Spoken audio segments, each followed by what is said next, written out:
In Queensland, our pilots are the people who keep our fleet of 20 aircraft flying across 9 bases, 24 hours a day, 7 days a week. They've all taken different career paths before coming to the RFDS. Some grew up flying in the bush, some have flown for airlines. Others came to us after receiving the highest training the Royal Australian Air Force had to offer, and some even had their pilot's licence before their driver's licence. In this series, you'll hear their stories and what it's like to fly for the Royal Flying Doctor Service Queensland section. I'm Edwina Stott, and this is the RFDS Queensland section podcast.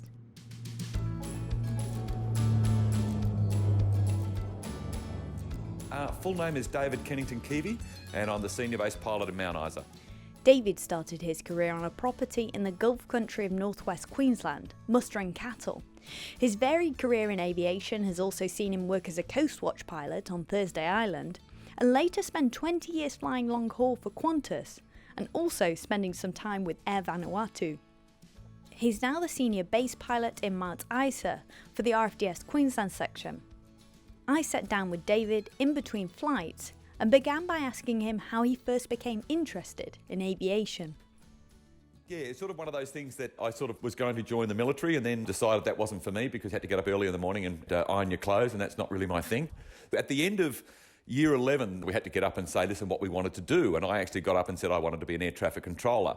And my mother said, well, why do you want to do that? And I said, well, because I quite like airplanes. And she said, well, why don't you go and learn to fly one? I thought, oh, okay, yeah, why not? All right, I didn't think about that. So because it was sort of very expensive in those days, and well, still is. It's even more expensive now. But my mum sort of said, listen, she would be happy to help me as long as I paid her back over when I started earning some money, and she'd be happy to put me through flying school. So it must have been a real light bulb moment for you realising that actually it's something that you'd love to do. Yeah.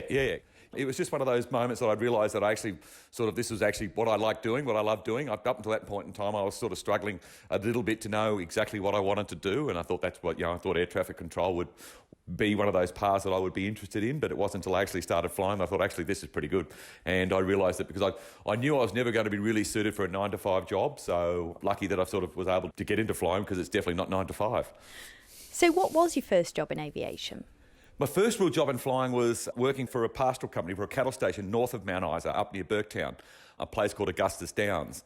That was my first job, and I spent, I think it was 9 months there cattle mustering in a sort of a little Cessna.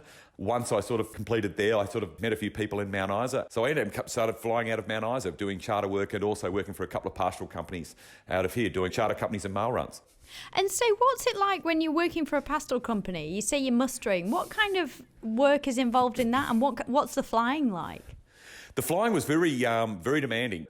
I had to get what they call a low-level endorsement and a mustering endorsement. So I would spend most of the day flying between 10 and 50 feet, sort of rounding up cattle. They didn't used to use helicopters much in those days, the little helicopters that only just started coming out. So the aeroplanes were very much heavily used.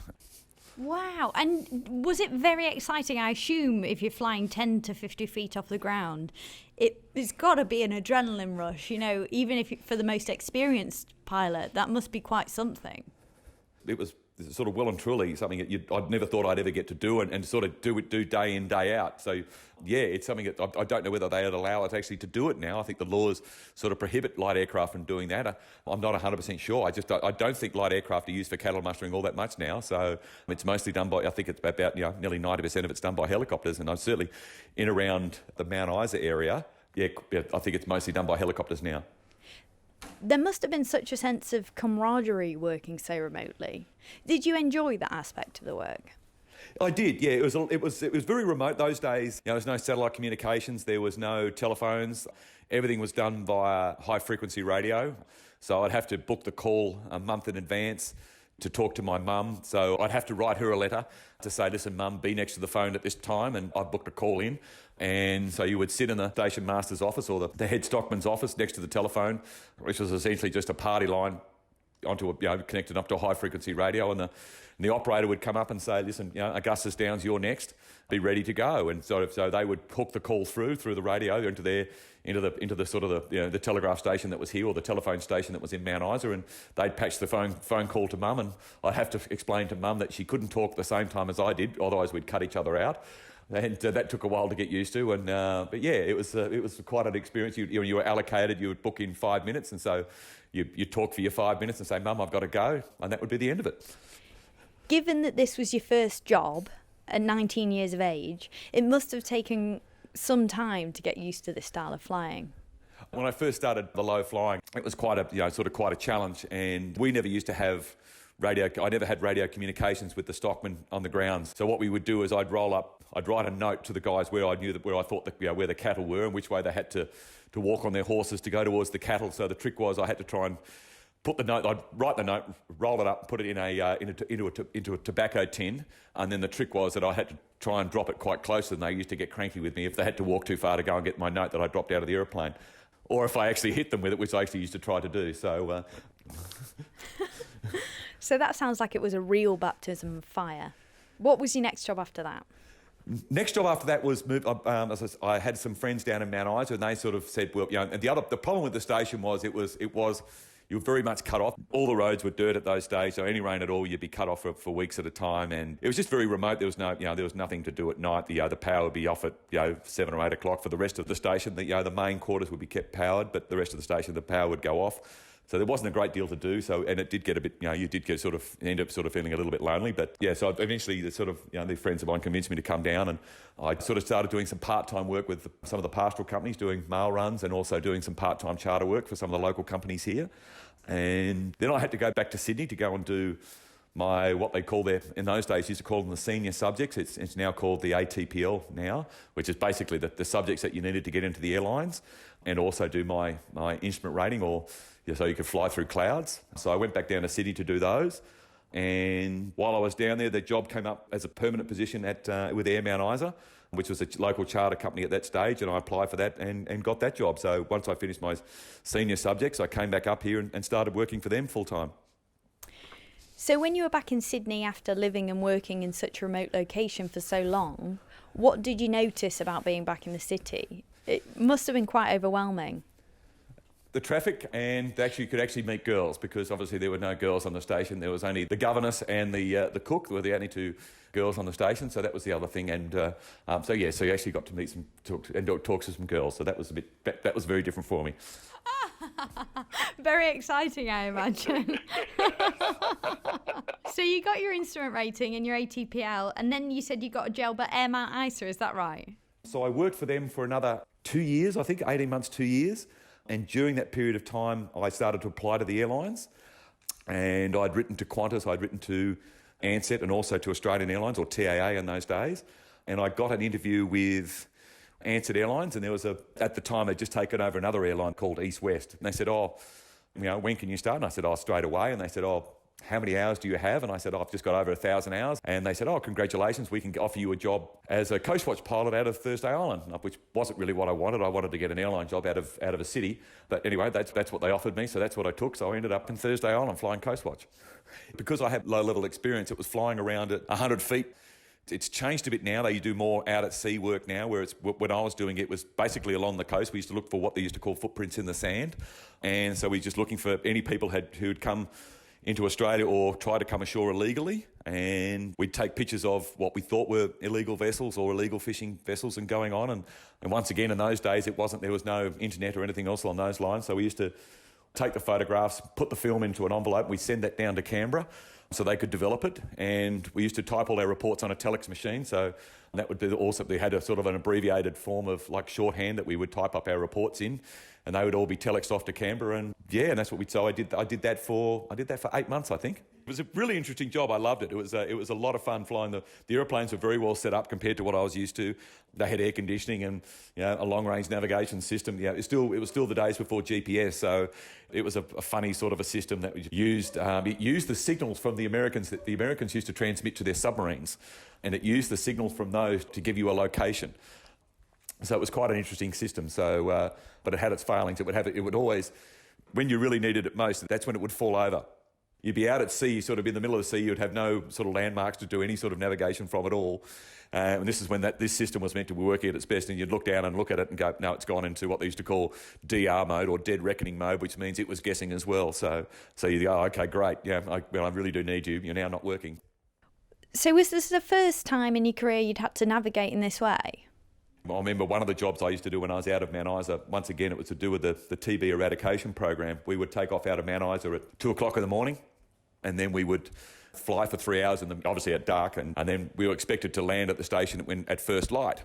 But the only problem was, for literally 2.5 hours, you'd just be navigating by what they call, dead reckoning. There'd be no lights on, all the stations that had their lights switched off, so you'd just be navigating completely blind, and then the sun would come up and the veterinarian sitting in the back of the aeroplane would wake up and go, "Where are we?" And I go, "Well, listen, I don't know either. I don't know. I've got no idea where we are. I think we're somewhere here. Get your head out the window and we'll start to try to work out where we are." So you'd fly around for half an hour trying to work out where you were, and then eventually you'd find yourself, and you'd find a river, and you'd sort of fly down the river and find a station and go, "Yep, that's not the one we're looking for, but at least we now know where we are, and I'll fly off to the station where we're meant to be." That's remarkable. Did you get quite good at noticing those characteristics of the land and navigating by eye? You did. You got to recognise the difference between red soil and the black soil. The biggest trick was not to convince yourself where you were. You had to sort of allow the pieces to come together. So that was the real art of it, was to not to allow yourself to be convinced of, or to talk yourself into that you were in a particular place. You just had to let the pieces come together and try and work it out from there. So after the job on Thursday Island, what did you do then? I spent 20 years with Qantas. So this is back when they were still a government airline. And when I first joined, I was on the 767, and then I moved on to the 747 from there. I was absolutely thrilled to get in, but I thought, oh my goodness, what have I done? Have I bitten off more than I can chew? And my mother pulled me aside, and because when I told my mum, I've gotten into Qantas, she was sort of initially she was very thrilled, and then she looked at me and she said, "Do you reckon you can do it?" I went, "Oh, thanks, Mum." Yeah. So you've gotten the job, and I imagine then there is a rigorous training process, was there? There was 3 months before you even got to see an aeroplane. Qantas in those days would put you in and completely re-educate you on how things were done according to the world of Qantas. They just completely re-educated us. They took us right back to basics, and then, as I said, we spent 3 months even before we started our what they call our type training. So there was another 2 months of type training after then. So it was nearly 5 months before I was actually cleared to the line. That was just as a second officer. Certainly the initial years in Qantas were just brilliant. It was a very much a different airline to what it is now. You would take off, fly somewhere and get off, and you'd have 2 or 3 days off. And then you'd do that again and do that again. And it was very much a easy social lifestyle that we used to live. None of the trips were all that taxing. Very rarely we would do 2 sectors in a day. Most of the time it was just 1 sector get off. As time progressed and as eventually they got privatised and became more of a commercial sort of an operation, and we sort of went from there. So after the 767, I then went to the 747, and then went and took my command on the 737, which was short haul. What was a typical route like for you during those days at Qantas? Typical day would be we'd fly probably Cairns to Honolulu. That was the 767 was doing that at one point in time. Go Cairns to Honolulu, get off. We'd have 2 days in Honolulu, and then we would do. This was one of our rare days. We would do Honolulu, Los Angeles, and we'd spend about 3 hours on the ground in Los Angeles, and then Los Angeles to San Francisco. We would then spend 3 days on the ground in San Francisco, and then we'd do the reverse. It was very relaxing and not very taxing at all. It certainly sounds like that type of flying is the dream. But did you miss anything about your previous jobs while you were flying with Qantas? You missed the hands-on flying a little bit more, so much because we weren't doing all that many sectors. So you did miss the hands-on flying a little bit. That was sort of the part that you sort of end up missing the most. But no, you didn't miss the small aircraft and the things breaking down and working in the middle of nowhere. So no, it was very cushy. So why did you eventually leave Qantas? When I first became a captain on the 737, I loved it. It was just brilliant. You did a lot of flying and you did a lot of sectors. But I sort of came to realise that it was they were always short of crew. My wife, she's a doctor, she's working up here with me here in Mount Isa. We were just never seeing each other. My rosters were very unstable, and we just didn't have a life. I'd sort of come home, she'd go to work, and then she'd work 10 or 12 hours, and come home, she'd be tired, and we virtually wouldn't see each other. Then 2 days later or a day later, I'd be off back at work for another 3 or 4 day trip, and we just weren't seeing each other. And we were both just getting worn out by it. So eventually we sort of, we got to the point where we sort of looked at each other and said, well, there's more to life than this. We've got to get back to a bit more of a balanced life. So she loved her job, but by that stage I'd sort of fallen out of love with Qantas a bit, and so we decided that we'd go off and do something a little bit more different. So during that period of time I took a lot of long service leave, And whilst I was away on long service leave, my manager from Qantas rang me up and said, we've got this job going in Air Vanuatu. They're swapping from their old 737 to a newer 737, and they need someone to help cover them while their pilots are off doing some training. Would you like to go and sun yourself in a tropical island for a month while they do that? And I said, thank you very much. I'd love to do it. So when I went over there, I just had a ball. I loved it. Eventually, my wife and I decided that we would have a bit of a change in our path, and I resigned from Qantas and joined Air Vanuatu. I worked there for 3.5 years and absolutely loved it. It was an absolute ball. You knew everybody and everybody knew you, so it was a great little organisation, very similar to what we have up here in Mount Isa, just a very small organisation. Everybody knows each other, and it was brilliant. So how did you come to fly for the RFDS? I then took some more time off, and that's when the wife and I sort of discovered that, we sort of started looking at each other going, well, she'd been working in the same job for 18 years where she was, and she was sort of thinking it was time to do something a little bit different, and I sort of felt that we hadn't done anything together for quite some time. We'd also always been either working for Qantas and being away or being at home, but we hadn't sort of done anything together for a while. So we started looking at various options about what we could do, and I sort of suggested that I knew that the RFDS Queensland section was struggling to get pilots. Certainly experienced pilots, and certainly pilots that would be willing and game to go out to Mount Isa. So I had a chat to my wife about what she thought about that idea, and she told me I was an idiot, but I managed to convince her to at least to ring the RFDS and see if they had any jobs that she could do. And so she ended up speaking to Don Bowley up here, and he sort of suggested that no, her sort of qualifications, she's an anaesthetist, so she said her qualifications probably a little bit too specialised for them, but she could talk to the local hospital and see if they had a position. So which she did. She rang up the local hospital here in Mount Isa and started chatting to the head of anaesthetics department here and sort of chatting away, and I think he just about fell off his chair when she said, oh, are you looking for anybody? And he sort of finished the conversation and she said, well, have you got any jobs going? And he said, yes, would you like my job? I'm about to retire. So that's how it worked out. Wow. And what did you think about flying for the RFDS in terms of what kind of thing you expected to be doing and what you might like about the job? I knew it was going to be very hard for me. The whole thing was quite daunting because I'd never flown turboprops before. I hadn't flown single pilot IFR, what they call single pilot or instrument flight rules, for close to 30 years. So I knew the job itself would be just very, very different to what I was used to. So that was sort of very daunting. But the people here are just fabulous. There's just some really lovely people and they just want to help. So was it very different to the flying you used to when you started flying for the RFDS? The whole thing was just completely different. It took me a long while to get used to just doing everything by myself and not having a co-pilot to help me along. And the aircraft itself was quite different. So the whole thing was, and I hadn't flown for over 12 months, and that was the other hard part. I was quite rusty. So the whole experience was a very, very steep learning curve for me. But this is the thing with the RFDS and being an RFDS pilot is that when you're in an airline or a place like Qantas, everything is just given to you. Your flight plan is given to you. Everything is checked for you. The engineers check all the aircraft for you. You just walk on board and go flying.